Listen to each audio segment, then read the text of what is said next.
Hi there. Today we are going to discuss few important and critical aspects of the significance of the contents of my book that relates to the latest technological and scientific standards that resonates to the latest and current economic growth strategies. On the preface of my book, I mentioned the following words. This book is mainly intended to empower young and aspiring beginner students at higher education level with basic procurement practices, innovative tactics, and latest standards and profit-oriented analysis that will help them to understand the significance of their available role in moving and changing material management and acquisition to a better and improved level. In China, we have seen in recent academic content that learners who are in grade 3 are taught the basic technological practical skills that enhances their knowledge at a very young and low age and level in order to improve their knowledge, technological skills early enough. That is why they are so innovative, so creative, and so resourceful. If we are passionate about our economic growth, I think this is the very most important step to start off with on economic growth of our country. In chapter 1 of my book, I mentioned the following. In this chapter, on page 14, I have a section called Objective, Policies and Mission Statement of the Company. And it goes like this. Material procurement management, as with other divisions of the companies, must have a vision and direction to which all activities and actions are directed at. One may say the objectives, policies, and mission statement of a company are the actual reasons for the organization's existence. Whenever management are clearly setting the objectives and goals, they want to spell out clearly to everyone the intended direction of the whole organization and the importance of everyone in trying to reach the set destination.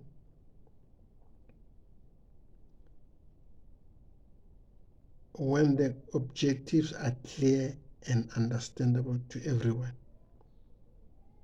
Planning of daily activities can be coordinated and customers' expected deadlines can be easily achieved. When the objectives are clear and understandable to everyone, including the lowest level of employees, subordinates become motivated and inspired because they understand clearly what is expected of them and what they want to achieve. I cannot stress enough in the strongest terms how it is very important for employees to understand fully the objectives that the company intends to achieve in order to direct all their efforts towards achieving these objectives and to understand what the company expects from them. And this may suit their personal set goals.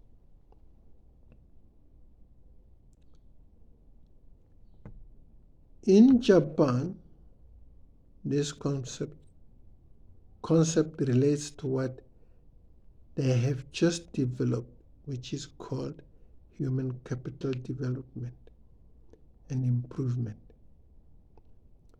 The concept that is intended to enhance employee loyalty, passion to all their activities within the company by giving them the full powers and authority on their daily functionalities, whereby they feel that they are a holistic part of the corporate and profit generation of the entire company. That feeling and notion has a huge impact on the growth and stimulation of the company in a long term.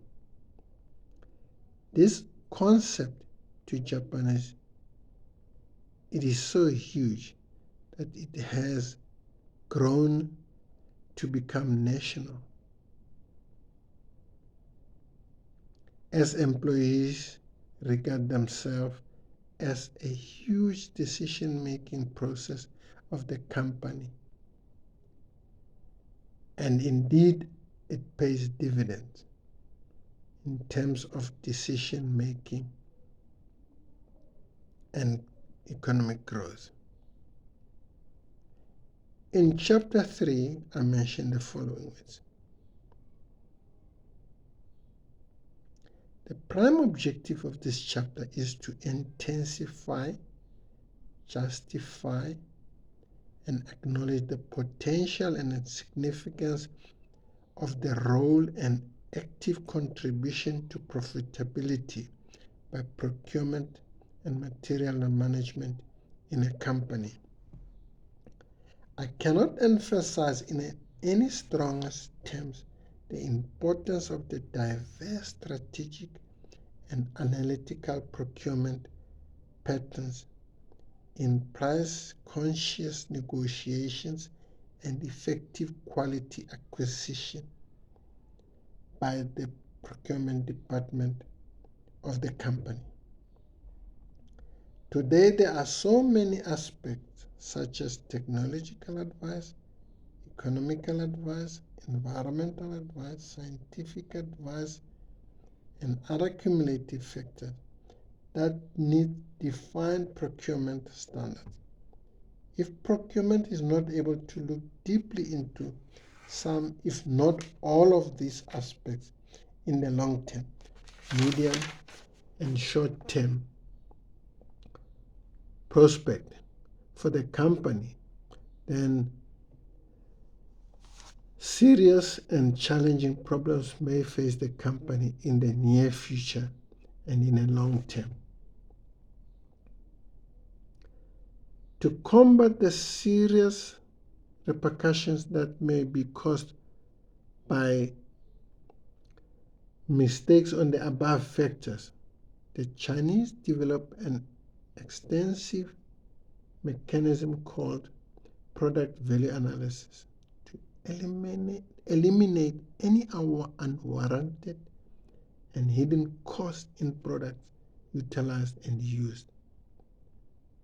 The Japanese, in extreme cases, utilizes the process called JIT, as it is popularly known in Japan. Is a concept that is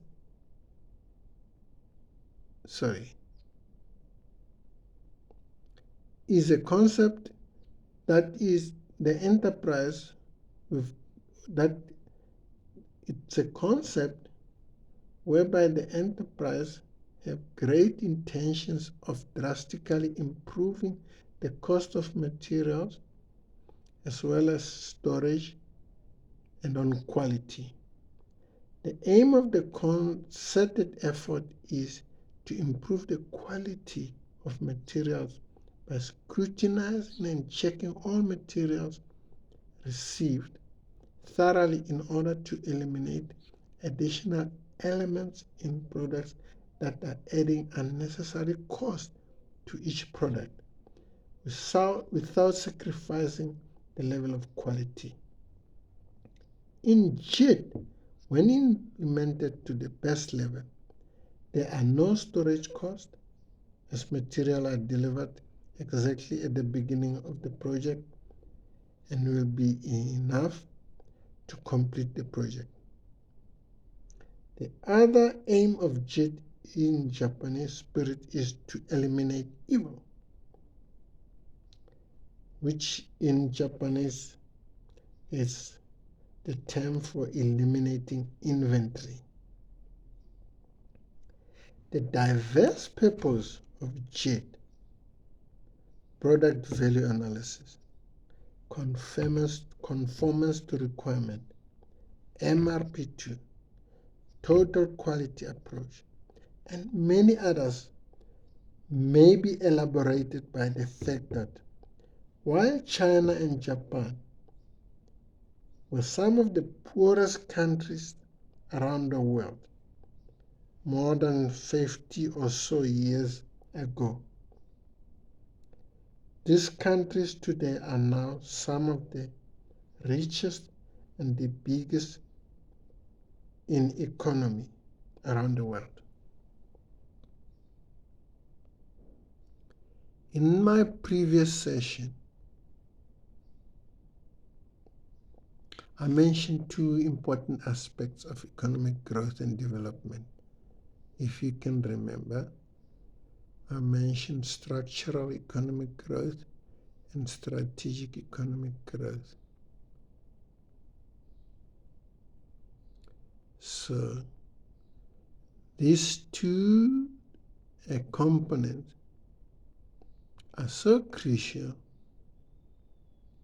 in terms of decision making on the business development that is chosen.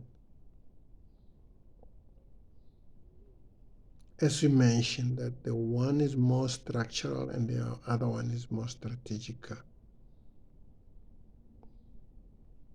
And talking about the strategical one, which is my most favorite, I want to mention something that China has just developed. They developed a long mountain highway in Shaanxi that is about 30 kilometers long. This highway winds from the top of a mountain through a steep height of about 350 meters, which is equals to a 10-story building from the mountain.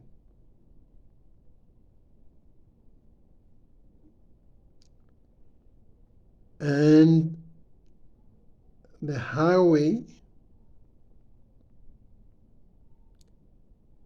has got a winding spiral intersection that is designed so that when the cars comes from the top of the mountain, they wind through the spiral intersection in order to avoid collapsing or anything of that sort.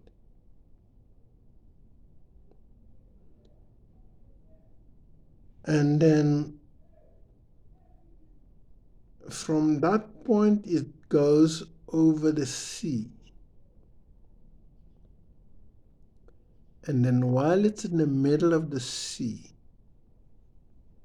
it's got another intersection that is like 10 times bigger more than 10 times bigger to our Kilolis intersection, if you know about it. here in South Africa. And then it's diverting it's designed so that cars can divert to whichever direction they're going, depending on where they want to go. But it is all built above the sea. So these are strategic and developments that are long term, that shows creativity, that shows how strategic these people can be. And it all boils down to starting educating kids at a very young level. The Japanese, on the other hand, are building rubber-based houses above the sea, because both these countries hasn't got much space. The Japanese are building rubber-based houses above the sea, and this house are designed to have a lifespan of over 150 years. So, to achieve goals such as this one, it needs to be a country to be very strategic, very academic, and put a lot of resources on the emphasis of development and growth. This is not for a long term. This is not it's not short term based. It is rather long term based. But we also as a country can do it. If you can look at today, smaller countries like Croatia, like Ukraine, they are now starting to manufacture cars. They have actually started manufacturing cars, and they're doing well. There's a lot of their cars even in our country.